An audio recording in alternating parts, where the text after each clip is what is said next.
الحمد لله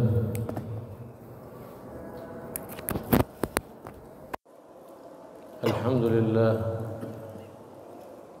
منور من أحبه بنور علم حبيبه ومصطفاه محمد بن عبد الله صلى الله عليه وآله وصحبه وسلم كما قال تعالى ومن يرد الله به خيرا يفقهه في الدين فدين النبي محمد صلى الله عليه وآله وسلم علم والعلم دين وكل دين متصل بالنبي محمد صلى الله عليه وآله وسلم وهو ذلك العلم المطلوب طلبه الذي ينور القلوب وكل علم لم يتصل بالنبي محمد فلا اتصال له بنور محمد صلى الله عليه وآله وسلم. Bismillahirrahmanirrahim. Habib Abdullah bin Abdul Rahman Al-Mukhtar beliau mulai tausiahnya dengan mengucapkan segala puji bagi Allah yang telah menerangi daripada hati-hati manusia. Mudah-mudahan kita senantiasa hati kita diterangi dengan ilmu Allah Subhanahu wa taala, dan mudah-mudahan sebagaimana sabda Nabi Muhammad SAW, barang siapa yang menginginkan Allah padanya kebaikan, maka Allah pahamkan dia akan agama. Maka jika seseorang dia ingin mendapatkan kebaikan, maka harus dengan punya ilmu, dan ilmu itu adalah agama. Dan agama tadi adalah agama Nabi kita Muhammad SAW. Jika seseorang dia mempelajari agama, maka akan nampak di dalam dirinya cahaya baginda Nabi Muhammad, dan inilah ilmu yang bersambung kepada baginda Nabi Muhammad SAW adalah ilmu yang dianjurkan untuk kita untuk menuntutnya, untuk mencarinya, sehingga akan nampak cahaya-cahaya di dalam hati kita. فالعلم نور والعلم خشية كله يعرف بخلقهم وتواضعهم أهل العلم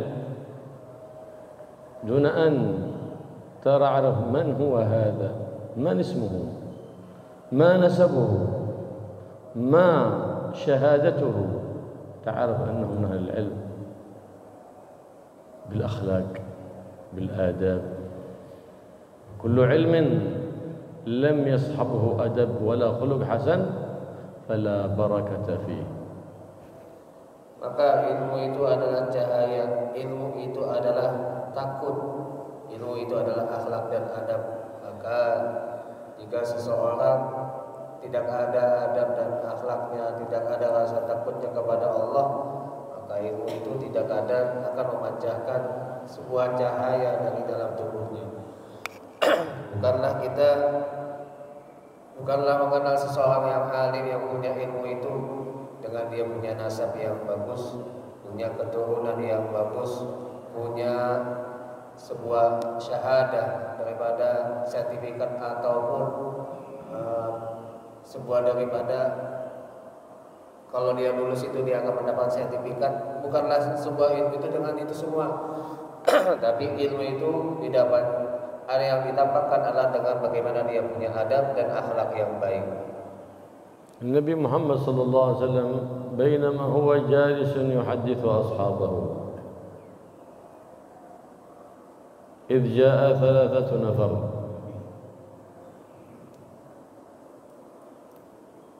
فوقفوا على باب المسجد.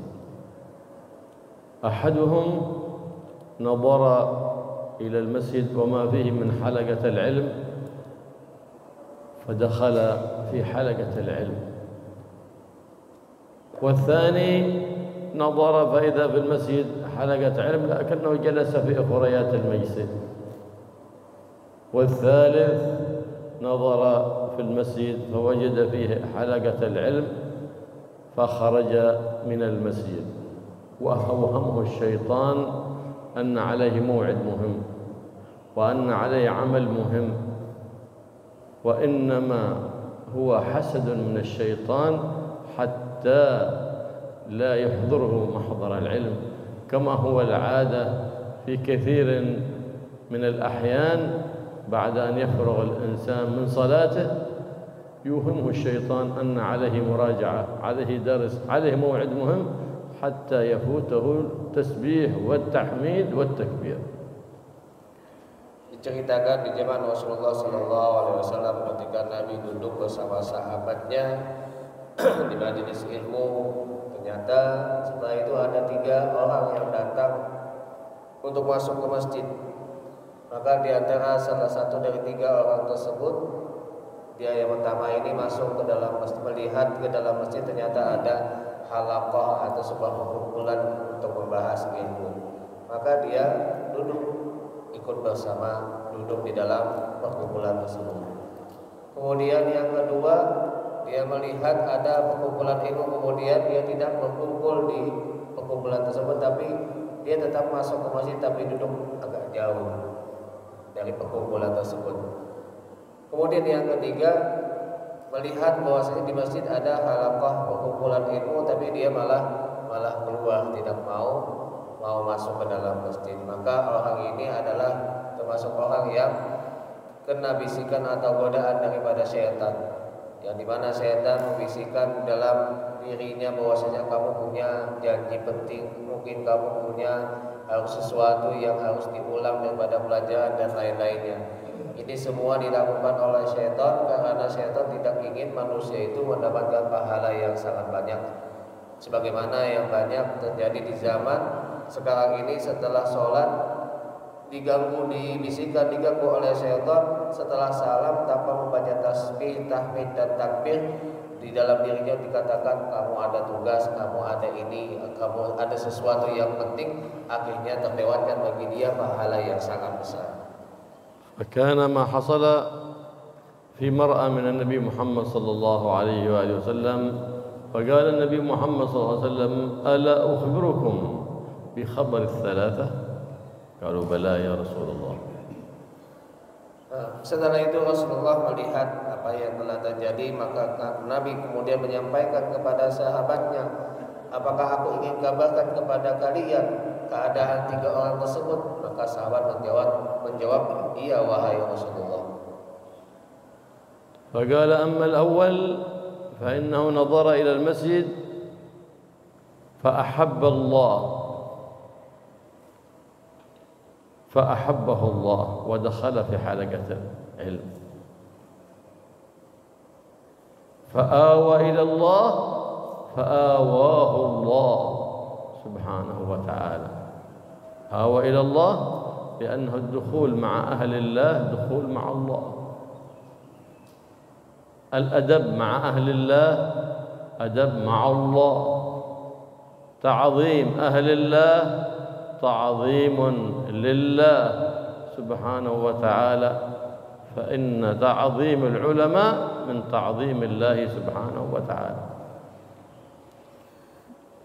Maka Nabi menyampaikan bahwasanya yang pertama yaitu seseorang yang melihat ada halaqah ilmu kemudian dia duduk bersama-sama, maka orang ini adalah seseorang yang dicintai oleh Allah Subhanahu wa taala karena dia telah mengagungkan ilmu, dia mengagungkan orang yang mempunyai ilmu, orang yang alim, maka dia sama saja telah mengagungkan Allah Subhanahu wa taala, maka berhak bagi dia adalah kecintaan daripada Allah Subhanahu wa taala. فإن من دخل مع الأخيار دخل مع أهل الله حسب منهم وشملته الرحمة النازلة في مجلسهم فلا يشقى بمجالستهم بل يسعد.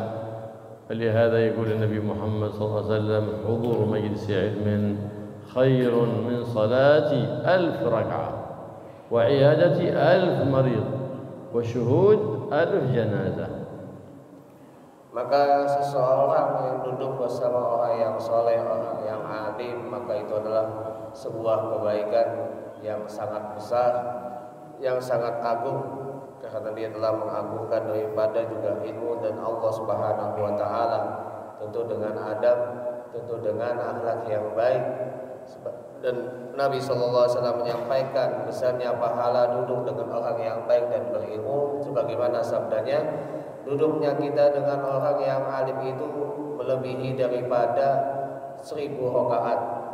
Duduknya kita di majelis ilmu melebihi daripada kita menjenguk 1000 orang yang sakit, dan melebihi daripada kita takziah 1000 orang yang meninggal.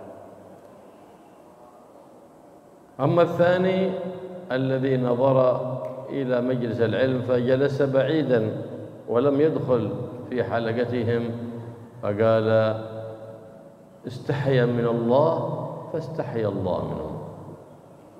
Adapun yang kedua, dia melihat tadi ada halaqah perkumpulan ilmu, dia tetap masuk duduk di masjid tapi jauh dari halaqah tersebut. Dia malu dari Allah, maka Allah juga malu dari dirinya. وأما الثالث الذي نظر ولم يدخل المسجد وخرج من المسجد فذاك الذي أعرض عن الله فأعرض الله سبحانه وتعالى عنه.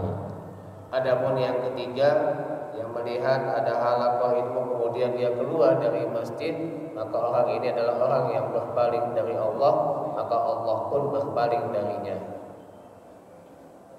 فالحياء محمود ويأتي دائما بعاقبة محمودة ونتيجة حسنة إلا في حالة واحدة لا يحمد الحياء، وما هو الحياء المذموم؟ الحياء في العلم، أن تجهل مسألة في الدين ولا تسأل عنها وتمشي في عبادة فاسدة أو معاملة فاسدة ولا تسأل عن أمر دينك، دليل أنك لا تهتم بأمر الدين. Memang yang namanya sifat malu itu adalah sesuatu yang baik, sesuatu yang terpuji. Tapi ada dalam satu masalah, malu itu tidak dituntut, tidak sesuatu yang dipuji, yaitu malu dalam menuntut ilmu. Sebaliknya, dalam menuntut ilmu itu seharusnya kita malu kalau misalkan kita berjalan atau melakukan ibadah tapi tidak tahu apakah ibadah kita sah atau tidak, maka itu adalah sebuah kesalahan. Atau kita misalkan ada masalah tidak mau bertanya, itu malu yang salah. Akhirnya kita melakukan ibadah kita atau muamalah kita menjadi rusak, tidak sah mungkin di hadapan Allah Subhanahu wa taala, maka ini malu yang tidak terpuji. أما فيما عدا ذلك فالحياء محمود، لأنه أساس لكل خلق محمود. الحياء عندما تستحي من الله وتستحي من عباد الله لا يأتي إلا بنتيجة محمودة. Adapun sifat malu selain daripada yang telah tadi dijelaskan, yaitu malu dalam menuntut ilmu, itu tidak baik. Adapun selain itu adalah sifat malu yang memang dianjurkan oleh Allah, dan itu adalah sebuah fondasi dasar untuk mendapatkan sifat-sifat yang baik. Malu kita kepada Allah akan menghasilkan sesuatu daripada sifat dan akhlak yang baik. Kita malu untuk melakukan sesuatu yang tidak baik atau meninggalkan yang baik, malu karena Allah Subhanahu wa taala. أما الحياء من الله فقد قال حبيب الله محمد صلى الله عليه وسلم من استحيا من الله حق الحياء حفظ البطن وما حوى والرأس وما وعى. Maka sesungguhnya seseorang jika dia malu karena Allah Subhanahu wa taala, maka dia akan terjaga dirinya dan terjaga perutnya dari apa yang akan masuk, dan juga daripada والبطن وما حوى والرأس وما وعى والرأس وما وعى. Dan akan terjaga juga kepalanya, artinya pemikirannya, daripada apa yang mengganggu daripada otak atau akal. البطن وما حوى والرأس وما وعى والرأس وما ماذا الذي وعاه الرأس؟ وعى سمعا وبصرا وفما وأذنا، فلا تسمع بأذنك إن كنت تستحي من الله إلا ما يرضي الله، ولا تنظر بعينك إلا ما يرضي الله، ولا تتكلم بلسانك إلا ما يرضي الله سبحانه وتعالى، ولا تدخل في فمك إلا ما أحله الله لك، لأن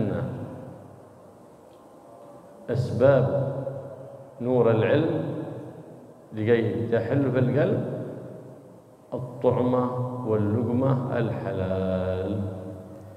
Yang dimaksud dengan dijaganya kepalanya itu adalah terjaga matanya dari melihat sesuatu yang diharamkan, terjaga telinganya dari mendengar apa yang diharamkan oleh Allah, terjaga mulutnya dan lidahnya dari mengucapkan sesuatu yang tidak diridhoi oleh Allah, terjaga mulutnya dari sesuatu makanan yang tidak dihalalkan oleh Allah Subhanahu wa taala. Karena makan makanan yang halal itu adalah sebab untuk terpancarnya ilmu di dalam hati dan membersihkan daripada hati seseorang. وهذا أقوى الأسباب في استجابة الدعوات. لما قال النبي صلى الله عليه وسلم لسيدنا سعد بن أبي وقاص: الطب طعمتك تستجب دعوتك. سئل سيدنا سعد: لماذا أنت دعوتك تستجاب في الحال؟ فقال: إني ما أدخلت إلى بطني إلا الحلال. Maka memakan makanan yang halal adalah salah satu sebab Allah mengabulkan doa-doa kita, sebagaimana Sa'ad bin Abi Waqqas ketika itu Nabi menyampaikan kepada beliau, perbaikilah, artinya makanlah kamu dengan makanan yang halal, maka doamu akan dikabulkan oleh Allah. Sampai-sampai sahabat bertanya, wahai Sa'ad bin Waqqas, bagaimana bisa kamu berdoa langsung Allah mengabulkan doamu?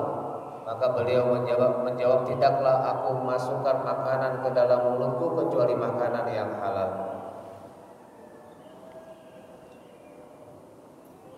والعلم الذي هو مسند إلى النبي محمد صلى الله عليه وسلم هذا هو الدين. قال سيدنا عبد الله بن المبارك قدس الله روحه: إن هذا العلم دين فانظروا عمن تأخذون دينكم. ما يؤخذ العلم إلا من سنده في العلم، أخذ العلم عالم عن عالم عن عالم إلى سيد العلماء العاملين المربين المؤدبين محمد الرؤوف الرحيم صلى الله عليه وآله وسلم.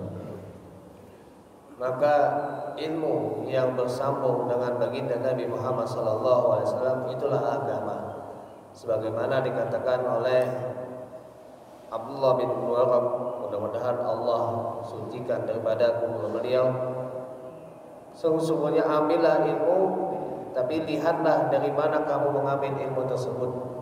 Karena ilmu yang bersambung dengan orang yang alim, kemudian orang yang alim terus dilihat apakah ilmu tersebut bersambung kepada Rasulullah Sallallahu Alaihi Wasallam. Karena itulah yang dimaksud dengan agama yang akan menyelamatkan kita di dunia dan di akhirat. فلهذا السلف الصالح كانوا يحرصون على العلم لما فيه من خير الدنيا وخير الآخرة، فبيوتهم ملأى بمجالس العلم، مساجدهم ملأى بمجالس العلم، فصار العلم في حياتهم، صار الفقه في حياتهم، من كثرة ما يسألون عن العلم ومن كثرة ما يتكلمون في العلم. حتى العوام تفقهوا من كثر ما يحضرون مجالس أهل العلم. Oleh karenanya para salafus saleh mereka sangat tekun untuk menuntut ilmu. Mereka mengadakan majelis-majelis ilmu di rumah-rumah mereka. Mereka mengadakan majelis-majelis ilmu di masjid-masjid mereka, sehingga tidaklah waktu itu terlewatkan kecuali tentang ilmu, kecuali tentang ilmu fikih, sehingga hatta masyarakat awam pun mereka bisa mengetahui tentang ilmu karena banyaknya majelis ilmu di zamannya mereka. Mereka bisa bertanya tentang ilmu dimanapun mereka berada karena banyaknya daripada majelis-majelis ilmu. أما في هذا الزمان كثير قد انقطع سندهم عن العلم وصار سندهم في العلم إلى شيخهم جوجل، فعنده مسألة أخذها عن جوجل، عنده سؤال سأل جوجل، فصار شيخه جوجل، ولا نعرف لجوجل سند إلى النبي محمد صلى الله عليه وآله وسلم. Tapi yang terjadi di zaman sekarang ini banyak orang yang mengambil ilmu dari Syekh Google, kata beliau. Jadi mereka bertanya, ya ditanyakan Syekh Google, cari ilmunya dari Syekh Google. Padahal Google ini tidak punya sanad keilmuan sampai kepada Rasulullah Sallallahu Alaihi Wasallam. فيأخذ دينه عن جوجل فيضل نفسه ثم يخبر غيره بما أخذه، فإن في هذه الوسائل التي سميت بوسائل السوشيال ميديا فيها الخطأ وفيها الصواب، والإنسان لا بد من يرشده إلى الخطأ ويحذره منه الصواب، ولا تتحذر من الخطأ ولا بتعمل الصواب إلا إذا سألت عن دينك من له اتصال بسيد الأحباب محمد صلى الله عليه وآله وصحبه وسلم، فإنك لو تغير جوالك لحرصت أن يصلحه أحسن المهندسين، لكن لو أشكل عليك أمر في الدين فتسأل عنه أي إنسان أو أي موقع في جوجل لتخرج بجواب في الدين، تحريت لجوالك ولم تتحرى لأمر دينك، إذن جوالك أهم عليك من أمر دينك. Jadi janganlah kita mencari kalau misalkan ada sebuah masalah kepada Google, karena di dalam Google itu sendiri ada yang benar, ada yang salah. Tentunya kalau yang salah harus kita hindari, ya kalau yang benar tidak masalah. Yang anehnya kata beliau, kalau kita punya kerusakan di HP kita, tentunya kita membawa HP tadi kita servis kepada yang ahlinya. Cuman yang anehnya ketika kita ada masalah dalam sebuah agama, ilmu, kenapa larinya ke Google, bukan kepada orang yang alim, orang yang punya sanad keilmuannya langsung kepada Rasulullah Sallallahu Alaihi Wasallam. Maka ini sangat mengherankan, kenapa dia punya masalah ilmu tapi malah larinya ke Google, bukan kepada orang yang alim, atau ada juga yang larinya kepada seseorang yang punya ilmu tapi ilmunya tidak bersanadkan kepada Rasulullah, maka akan menjadi sesat. Bahkan kemudian dia menyampaikan kepada orang lain malah menyesatkan orang lain. كان أحد مشايخ الإمام الشافعي يقال له وكيع بن الجراح من كبار أئمة الحديث، فقال الإمام الشافعي شكوت إلى وكيع سوء حفظي فأرشدني إلى ترك المعاصي وأعلمني بأن العلم نور ونور الله لا يهدى لعاصي. Maka ada salah satu imam besar daripada gurunya Imam Syafi'i radhiyallahu anhu, yaitu Imam Waqi, yang mana Imam Waqi ini adalah seorang muhaddis juga. Beliau pernah menyampaikan kepada Imam Syafi'i, pernah menyampaikan syakautu ila waqi'in, aku mengadu kepada Imam Waqi akan jeleknya daripada hafalanku. Kemudian Imam Waqi memberikan petunjuk kepadaku bahwasanya ilmu itu adalah cahaya, dan cahaya itu tidak bisa didapatkan dengan melakukan maksiat, maka diminta oleh wakil untuk meninggalkan daripada maksiat. Wal ilm nuruhu muttasil bin Nabi Muhammad sallallahu alaihi wasallam. Fanurul ilm huwa muttasil bi nur Muhammad.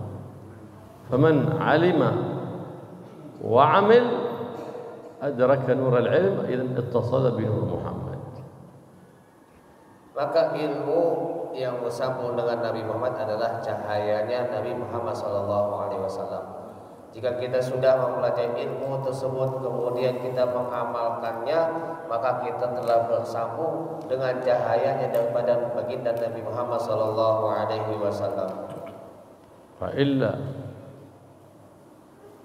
فإنه إذا مات العالم حزنت عليه الدنيا كلها. لماذا؟ لما فيه من نور العلم المتصل بنور النبي محمد صلى الله عليه وآله وصحبه وسلم. وإذا مات الجاهل حجر أبعدت عن الطريق. Maka jika seseorang yang alim meninggal, maka langit pun akan menangis. Kenapa? Karena mereka tahu bahwasanya orang alim ini ada cahaya Nabi Muhammad SAW yang akan hilang di muka bumi ini. Berbeda dengan orang yang jahil, orang yang bodoh yang tidak punya ilmu, kalau meninggal langit pun tidak menangis, bahkan bebatuan pun akan menjauh daripada orang yang jahil tersebut. Jama'a iblis مريدي فإبليس كذلك عنده جامعة يعلم فيها، عنده يونيفرستي يدرس فيها ويعطي الشهادات، بس علمه خسيس، علمه في الإفساد. أما علم نور محمد علم الإصلاح، أما علم الإفساد هذا يسمى علم إبليس. جماعة مريديه ليتشاوروا في علم الإفساد فجمع أولاده وطلبته للمشاورة. Maka ilmunya iblis itu mengumpulkan orang-orang yang siapapun yang menuntut ilmu, tapi tujuannya untuk merusak, untuk menyebabkan kerusakan di muka bumi ini. Karena ilmu iblis ini adalah ilmu yang tidak baik. Beda halnya dengan ilmu yaitu cahaya baginda Nabi Muhammad SAW. Ilmu tersebut adalah ilmu untuk memperbaiki umat, untuk memperbaiki kehidupan. Jadi iblis ini juga mengumpulkan orang, ya, ada juga universitasnya. Jadi dapat juga sertifikat atau bahasanya syahadah bahwasanya dia telah lulus daripada sekolahnya iblis. فقال أولاد إبليس وطلبة لإبليس ما لنا نراك تفرح إذا مات العالم وإذا مات العابد حزنت. فقال لهم هلموا معي لتعرفوا السبب. Maka ketika orang alim meninggal, iblis itu dia sedih, dia senang. Ketika orang alim meninggal, iblis itu senang. Begitu juga pengikutnya. Tapi kalau orang yang ahli ibadah meninggal tidak senang, tapi malah sedih. Akhirnya ditanya kenapa iblis dan anggotanya tadi ketika orang alim meninggal dia senang, kemudian ketika orang yang ahli ibadah itu meninggal malah sedih, maka akan dijelaskan sebab-sebabnya. Al-jahil huwa alladhi la ya'rif al-mas'ala aslan, jahil basit. Wa akhbath minhu jahil murakkab يظن أنه قد علم وهو لم يعلم، يظن أنه درس وهو لم يدرس، يظن أنه قد فهم وهو لم يفهم. هذا اسمه جاهل مركب seperti donkey, seperti kambing. Jadi orang yang jahil tidak tahu apa-apa itu sebuah kesalahan, tidak baik. Tapi yang lebih jelek dari itu adalah jahil murakkab, artinya dia tidak tahu tapi menyangka dirinya itu alim, menyangka dirinya itu punya ilmu. Nah, ini yang seseorang yang lebih jelek lagi dibandingkan orang yang jahil biasa. Orang sudah tidak punya ilmu tapi merasa dirinya punya ilmu. كما هو مشاهد اليوم كثير من الأساتذة البدو الطلل الحمقى الجهل السبب في كثير في إفسادات في الدين لأنهم علموا ولم يتعلموا وفاقد الشيء لا يعطيه. Dan inilah kerusakan yang banyak terjadi di muka bumi ini. Banyak ustaz-ustaz, kita beri ustaz bodoh, ustaz yang tolol, mereka mengajarkan tapi tanpa mempunyai dasar ilmu, yang ilmu tadi bersambung kepada Rasulullah. وكثير من العوام يرتكبون بعض الحرام فإذا سألناهم قالوا أستاذ فلان يفعل كذا هذا أستاذ فالص. Bahkan sampai-sampai ada orang awam melakukan sebenarnya ini adalah sesuatu yang diharamkan, tapi dia berdalih, ini ustaz ada satu ustaz pernah melakukannya. Nah, ini kata beliau itu ustaz palsu, yang jelas haram malah dilakukan. فهذا الجاهل المركب أضر على الدين من الكافرين. Maka orang bodoh yang murakkab tadi artinya bodoh, dia tidak tahu tapi merasa tahu, itu lebih berbahaya kepada agama ketimbang orang yang kafir. فذهب إبليس مع مريديه مع أولاده إلى باب بعد أن تشكل بصورة إنسان وذهب يدق على باب شخص جاهل اعتكف للعبادة ولم يعرف شيء عن العلم ففتح له الباب. Maka ketika itu iblis dan pengikut-pengikutnya, anak-anaknya itu ya, seperti gambaran seorang manusia ke bumi, kemudian masuk menuju sebuah masjid. Kemudian melihat dalam masjid ada seseorang yang beribadah, beriktikaf, maka dia mau memasuki masjid tersebut. فقال له إني أريد أن أسأل عن مسألة. قالوا تفضل. قال هل الله سبحانه وتعالى قادر على أن يدخل هذا العالم كله في بيضة؟ هذه البحار وهذه الجبال كلها في بيضة، هل يتأتى ذلك؟ فقال له كيف هذه الجبال الحجارة تكون وسط بيضة؟ هذا ما يتأتى. فانصرف فقال لطلبته هذا جاهل حجر قدرة الله، وقدرة الله شاملة لكل شيء، فإذا هو يعبد الله ولم يقدره سبحانه وتعالى حق قدره فحجر قدرة المولى سبحانه وتعالى. ومن حجر قدرة الله أو حجر فضل الله فما عرف شيء عن الله سبحانه وتعالى. Maka masuklah ke dalam masjid, kemudian bertanya kepada orang yang beriktikaf tadi di masjid tadi, apakah Allah Subhanahu wa taala mampu untuk menjadikan gunung-gunung يدخل وسط بيضة. Apakah mungkin gunung-gunung dan bebatuan itu bisa masuk ke dalam sebuah telur? Apakah mungkin? Kemudian kata orang tadi, ya, tidak mungkin. Sedangkan bagaimana besarnya gunung-gunungan dan batu-batuan bisa masuk ke dalam sebuah telur? Akhirnya iblis mengatakan bahwasanya orang ini adalah orang yang jahil. Walaupun dia telah melakukan sebuah ibadah, tapi dia melakukan ibadah tidak mengenal bagaimana Allah Subhanahu wa taala dengan sebenar-benarnya. Dia hanya melakukan ibadah tapi tidak tahu bagaimana kedudukan Allah sebenarnya. Dia beribadah tapi tidak tahu bagaimana keagungan dan kekuasaan daripada Allah Subhanahu wa taala yang sebenarnya. Maka orang ini termasuk orang yang jahil. فخرج إلى عند باب عالم مع مريده وطرق باب ذلك العالم فقال له إني أسألك عن مسألة. قال سأل. فقال هل الله قادر على أن يدخل هذا الكون بحاره وجباله كله وأرضه وسماؤه في وسطه بيضة؟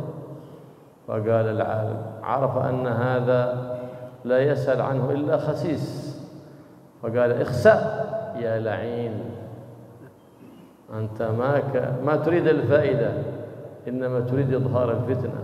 اخسأ يا لعين، فإن الله سبحانه وتعالى أوجد هذا الكون من العدم ويعيده إلى العدم، خلقه من لا شيء ويعيده إلى لا شيء، وهو القادر على كل شيء.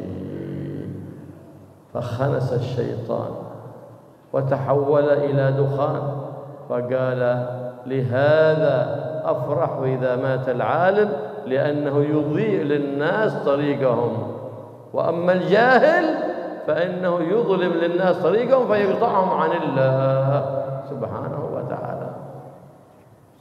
Maka meninggalkanlah iblis dan teman-temannya tadi daripada orang yang jahil tadi, kemudian mendatangi daripada orang yang di masjid itu juga, kemudian menanyakan sesuai dengan pertanyaan yang sebelumnya, apakah Allah mampu menjadikan lautan dan juga gunung-gunung semuanya ada di dalam sebuah teluk? Maka orang tadi mengatakan, dan dia tahu bahwasanya tidak ada yang bertanya seperti ini kecuali orang yang tidak baik. Kemudian pergilah kamu wahai orang yang jelek, sesungguhnya engkau terlaknat daripada Allah Subhanahu wa taala. Allah adalah zat yang maha mampu.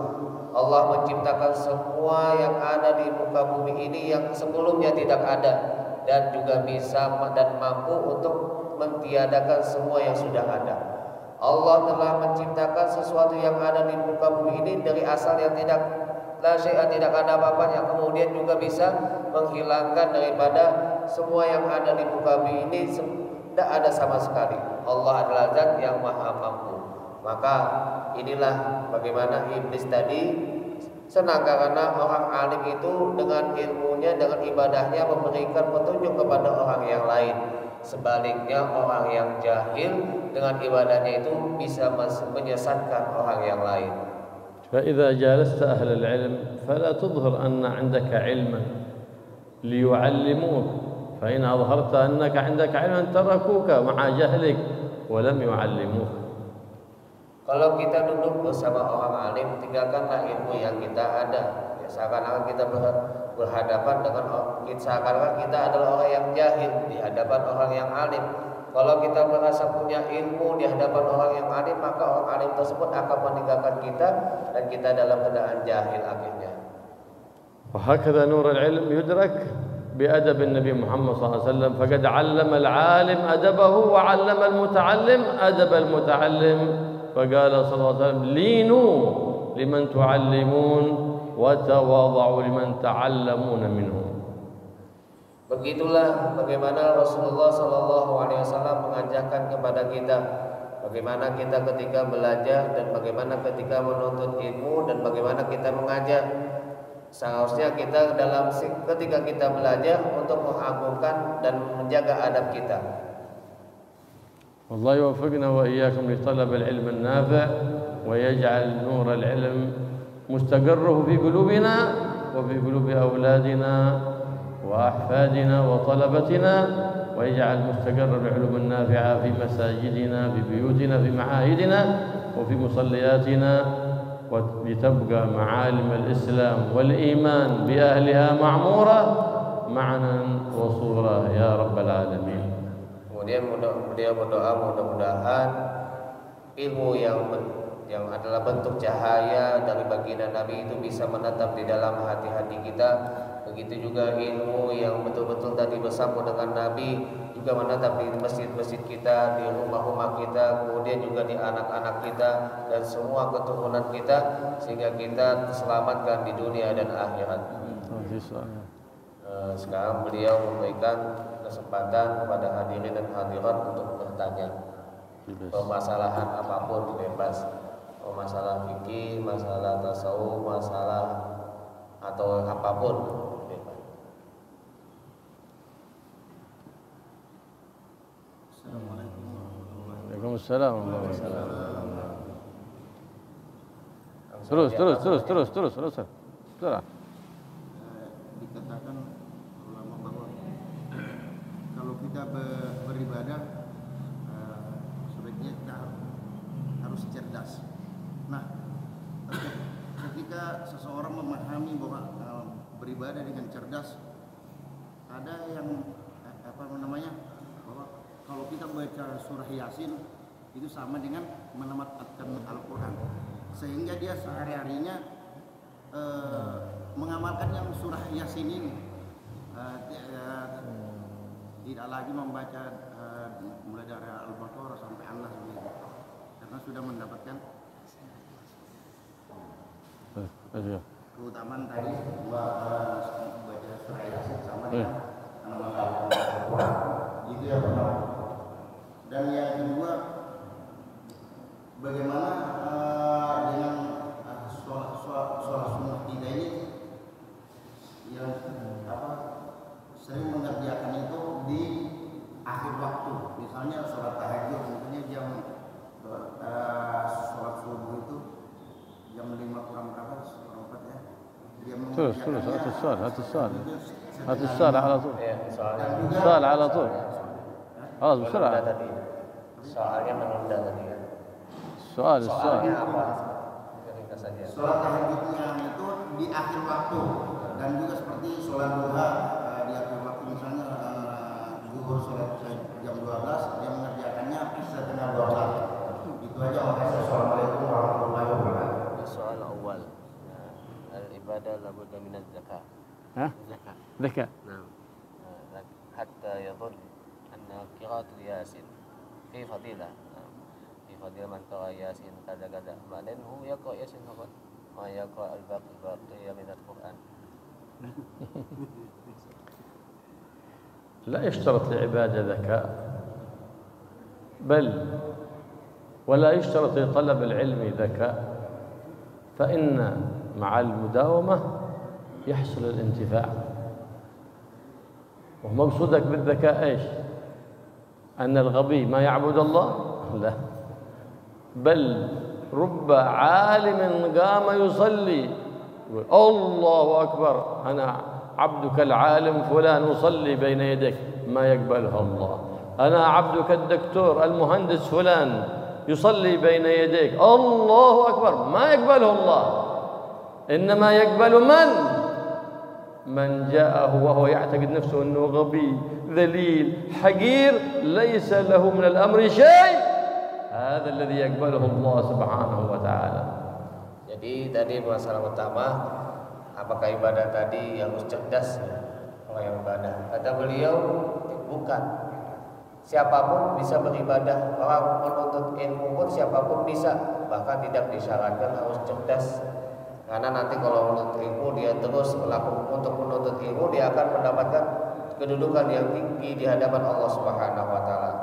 Bahkan yang harus diperhatikan, hati-hati kalau kita merasa cerdas kemudian kita beribadah kepada Allah, atau kita orang alim kemudian ketika melakukan takbir Allahu Akbar, ya Allah ulun nih, bahasa kita, saya ini adalah orang yang cerdas, saya ini adalah orang yang alim, itu ibadahnya tidak diterima oleh Allah.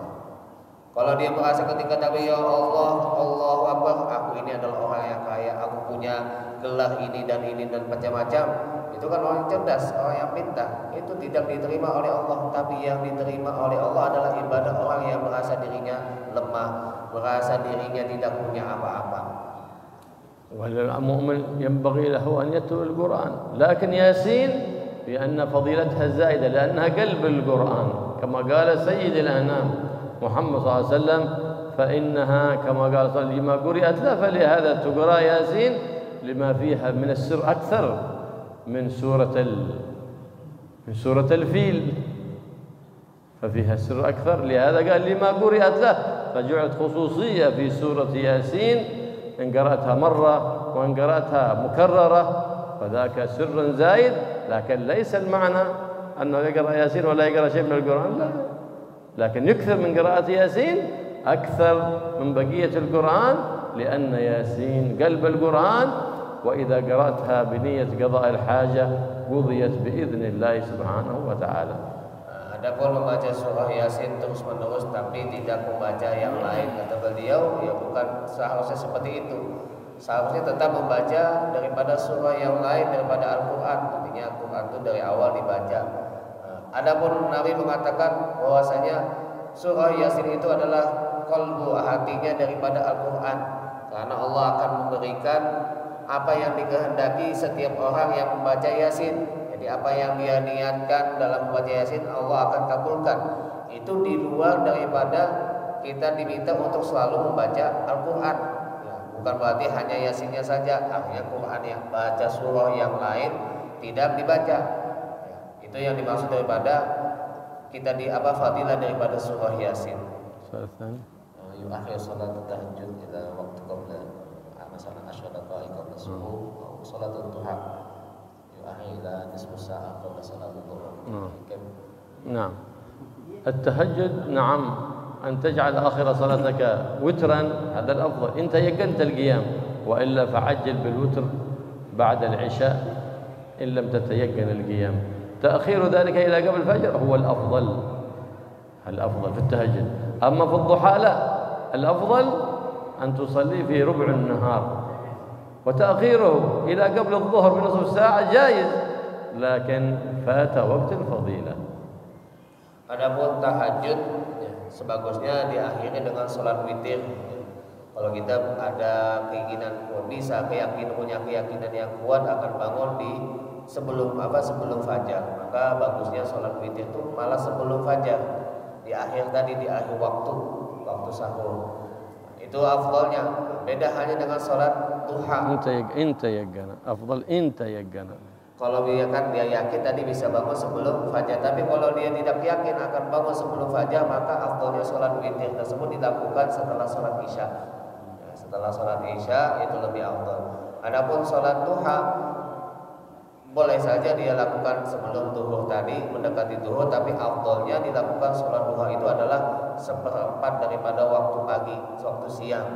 Ya, itu adalah waktu yang afdal. Kalaupun dia tetap mengakhirkan sholat duha, tetap sah, tapi dia telah melewatkan daripada fadilah waktu sholat duha. Coba, ada pertanyaan lain? Langsung aja dulu Pak. Ya itu. Assalamualaikum.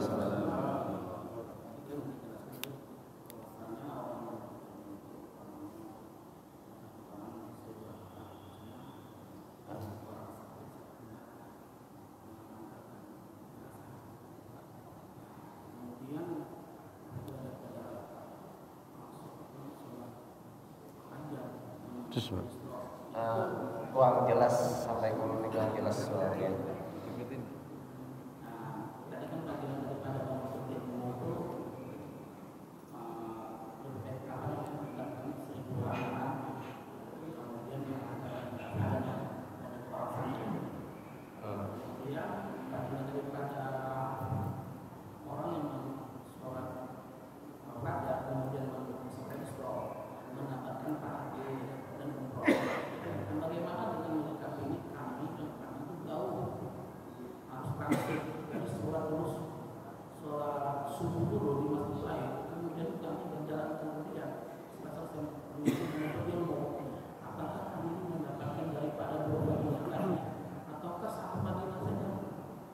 نعم.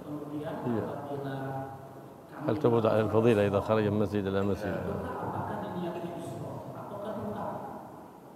نعم، الفضيلة لا تفوت، تعمر ذلك الوقت، سواء ذكرت الله في المسجد، ذكرت الله وانتقلت إلى مسجد ثاني، فإن الفضيلة لا تفوت. انتقلت من مسجدك لتنتقل إلى مسجد آخر، تحضر مجلس علم، لا تفوت الفضيلة المرتبة على عمارة هذا الوقت من الصبح إلى الإشراق وصلاة ركعتين، بأن يعطيها الله ثواب حجة وعمرة تامتين. Jadi pertanyaannya mungkin biar lebih jelas saya ulang kembali. Pertanyaannya tadi adalah misalkan seseorang ini bahwasanya dia tahu fadilah menuntut ilmu lebih baik daripada 1000 rakaat dan seterusnya seperti yang disampaikan. Tapi di masjid dia tidak ada majelis ilmu setelah subuh. Ya, adanya di masjid yang lain. Apakah dia setelah sholat di masjid dari tempat dia kemudian dia berjalan mencari masjid yang ada di situ majelis ilmu akan menghilangkan fadilah, yaitu fadilah barang sampai yang sholat subuh kemudian dia beribadah kepada Allah sampai waktu isyraq kepada kepala haji dan umrah, apakah itu fadilah hilang? Fadilah ilmunya tetap ada tapi fadilah yang haji umrahnya hilang? Kata beliau tidak, keduanya tidak. وانقسم أهل العلم هل صلاة الإشراق تدخل وقتها بعد شروق الشمس ب16 دقيقة. قال بعضهم أنه يصلي الإشراق فقط وصلاة الإشراق غير الضحى، وبعض العلماء قال لا، هي صلاة الإشراق هي صلاة الضحى. وهل تندرج معها؟ نعم تندرج معها. Jadi seseorang tadi kalau dia tadi berpindah dari tempat tadi mendapatkan pahala daripada haji dan umrah, dan waktu isya itu kata beliau bukan pas terbit itu adalah waktu kita boleh langsung isya, enggak, tapi setelah lewat kurang lebih 15 menit 16 menit setelah lewat daripada waktu 16 menit. Maka kemudian beliau menambahkan pengetahuan kepada kita. Ada yang mengatakan kata ulama waktu isya itu adalah sholat duha, ada yang mengatakan isya sendiri, duha sendiri. Tapi apakah boleh kita gabungkan ya, misalkan dalam sholat tadi niat sholat duha dengan sholat isya? Maka beliau menjawab, عندما قال انها صلاة الإشراق غير صلاة الضحى، فعند الإشراق يصلي ركعتين ثم بعد ذلك إذا يخرج إلى ربع النهار يصلي صلاة الضحى. ويجوز وقت صلاة الضحى من بعد الإشراق ب16 دقيقة إلى قبيل الظهر، فهذا وقت الضحى، إلا أن وقت الفضيلة في ربع النهار. Jadi bagaimana kalau misalkan dia menggabungkan sholat isya dan sholat duha tadi, bahwasanya sholat isya boleh digabungkan dia dulu nanti lakukan lagi sholat duha. Tapi afdalnya untuk melakukan sholat duha adalah di seperempat daripada waktu siang, bukan di awal waktu tadi. Jelas. Tafadhal. Bismillah. Waalaikumsalam. Amalan kita saat di sholat, amalan apa kira-kira, amalan mirip apa kira-kira yang menghindarkan kita dari neraka dan itu dianjurkan untuk dilakukan. Yang menggunakan Allah pada sholat. Yub'iduhu anin nar. Yub'iduhu anin nar.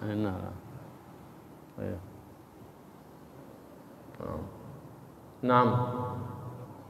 فقد ورد عن النبي محمد صلى الله عليه وسلم أن من قال بعد صلاة الصبح والعصر والمغرب قبل أن يتكلم وقبل أن يتحرك وأن يثني رجليه لا إله إلا الله وحده لا شريك له الملك وله الحمد وهو على كل شيء قدير 10 مرات غفر الله له ذنوبه ولو كانت مثل زبد البحر.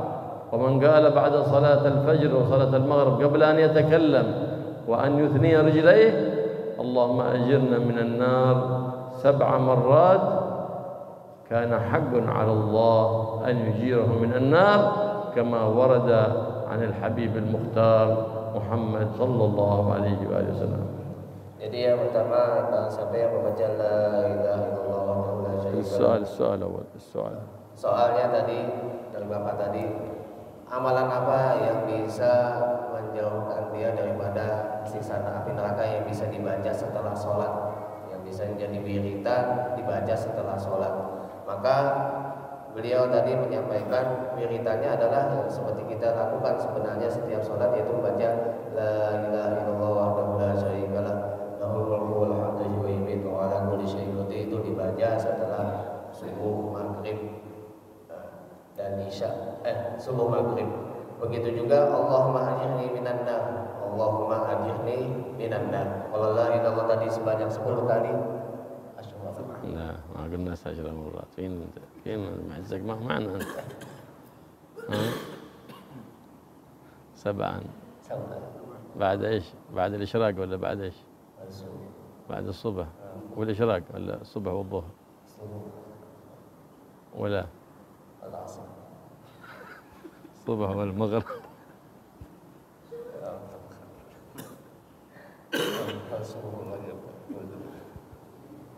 Jadi habis subuh dan maghrib tadi dibaca 7 kali. مش 70 7 bukan 70 7 kali. نعم يقول اللهم أجرنا من النار اللهم أجرنا من النار وهكذا. لكن هذه الفضيلة قبل أن يتكلم يتحدث مع أحد وقبل أن يحرك ويغير جلسته التي سلم من الصلاة عليها. Jadi bacaan tadi sebelum kita berbicara dengan orang lain atau sebelum memindahkan mengganti posisi kaki kita, ya itu dibaca maka akan mendapatkan diampuni dosa-dosanya walaupun dosanya seperti buihan di lautan. ومن قال حين يصبح وحين يمسي اللهم إني أصبحت أشهدك اللهم إني أصبحت أشهدك وأشهدك وملائكتك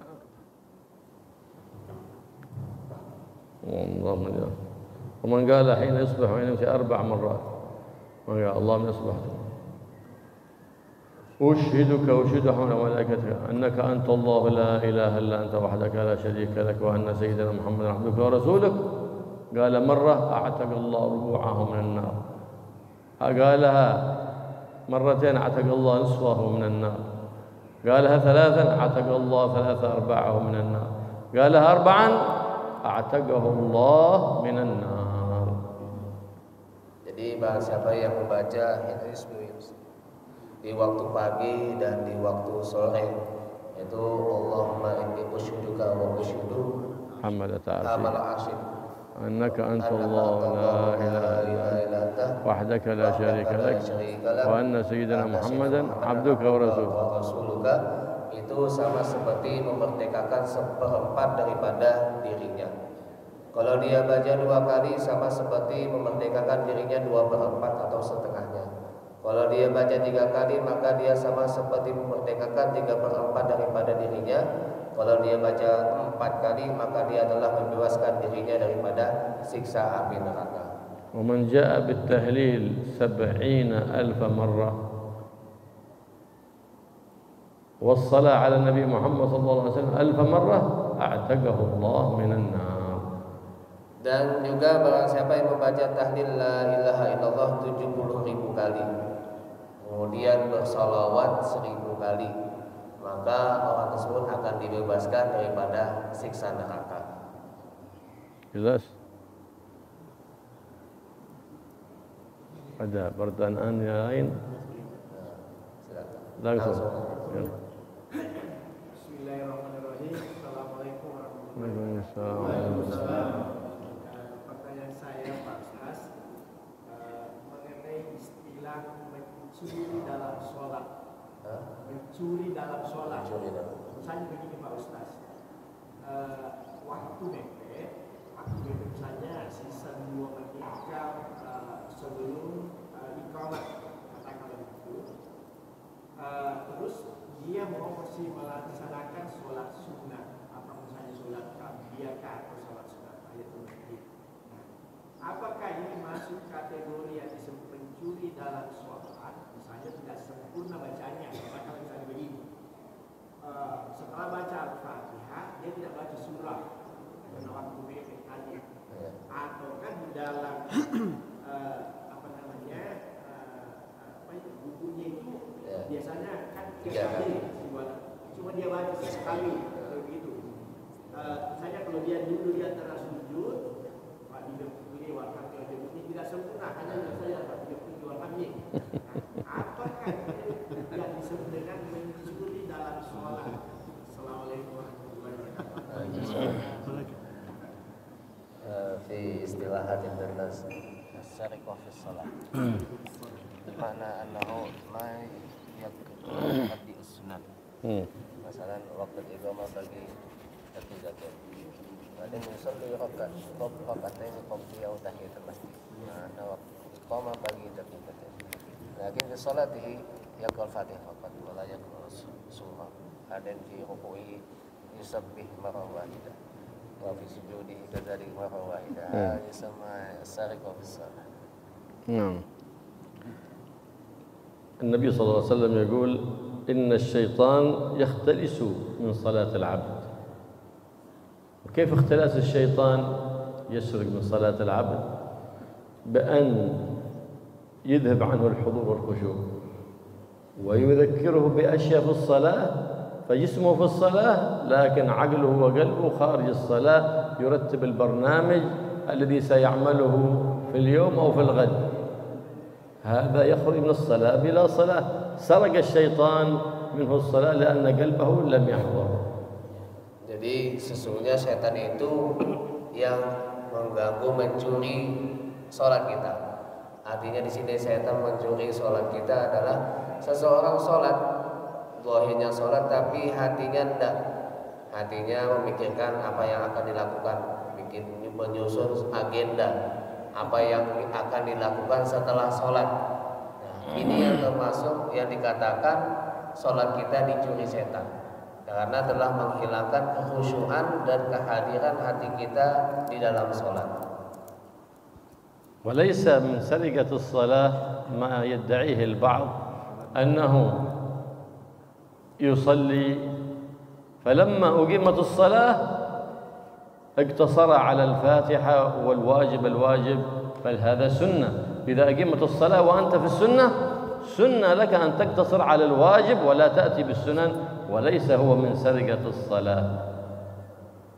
Jadi bukan termasuk mencuri sholat, kata beliau, seperti yang dicontohkan. Dia sholat sunat, waktunya udah mepet, bahkan kadang-kadang masih sholat sunat sudah qomat.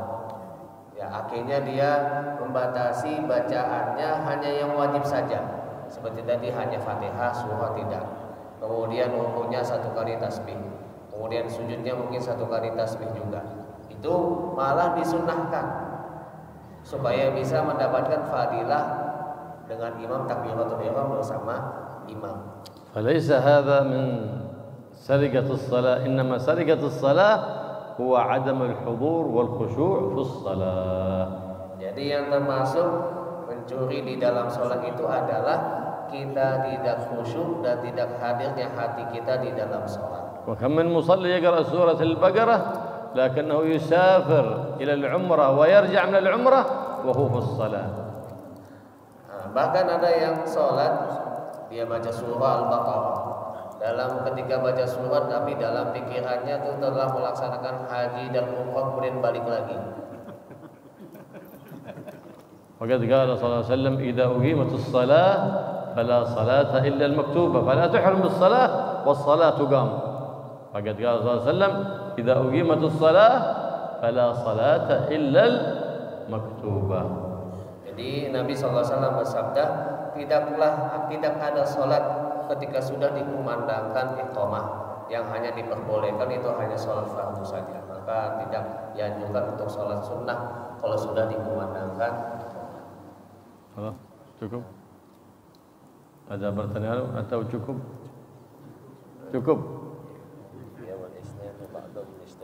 Barangkali menambahkan penjelasan sedikit saja.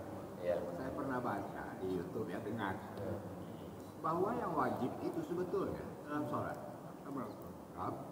Al-Fatihah, tahiyat pun cuma sampai Allahumma shalli ala sayyidina Muhammad. Ya. Kemudian salam. Simpel aja. Dibayin bas. Jadi tidak ada Al-ahkan al-furud bas Al-Fatihah takbiratul ihram. أركان الصلاة 17 إذا أداها صحت صلاته، لكن السنن رويت عن خير البشر، فإذا حافظ على رأس المال وضيع الفائدة فذاك تاجر فاشر بدو طلل. Jadi beliau nambahkan lagi rukun-rukun sholat kan ada 17. Yang wajib itu adalah seperti modal bagi kita. Adapun sunnah yang dibawa oleh baginda Nabi Muhammad itu adalah keuntungan. Jadi kalau orang yang beribadah hanya wajib saja tanpa sunnah seperti orang yang berdagang tapi tidak punya keuntungan, itu sama aja berdagang yang bodoh. Tahu. Alhamdulillah. Artinya bahwa itu sah. Ya, salatnya tetap sah. صح الأركان صح إنما السنة فضيلة السنة فضيلة الحمد لله رب العالمين الحمد لله رب العالمين يا ربنا لك الحمد كما ينبغي لجلاله وصلي وسلم على سيدنا محمد وسلم اللهم نسألك زيادة في الدين وبركة في العمر وصحة في الجسد وسعة في الرزق وتوبة قبل وزيادة عند المغفرة بعد المعروف عن العذاب وإيمانا بعذاب وجوازا على الصراط ونصرنا الجنة وزينا اللهم النظر إلى وجهك الكريم اللهم نور قلوبنا بنور العلم وغننا بالحلم وزينا بالحلم وأكرمنا بالتقوى وجملنا بالعافية وحقنا بالاستقامة يا رب العالمين وصلى الله على سيدنا محمد النبي وآله وصحبه وسلم والحمد لله رب العالمين بسر الفاتحة.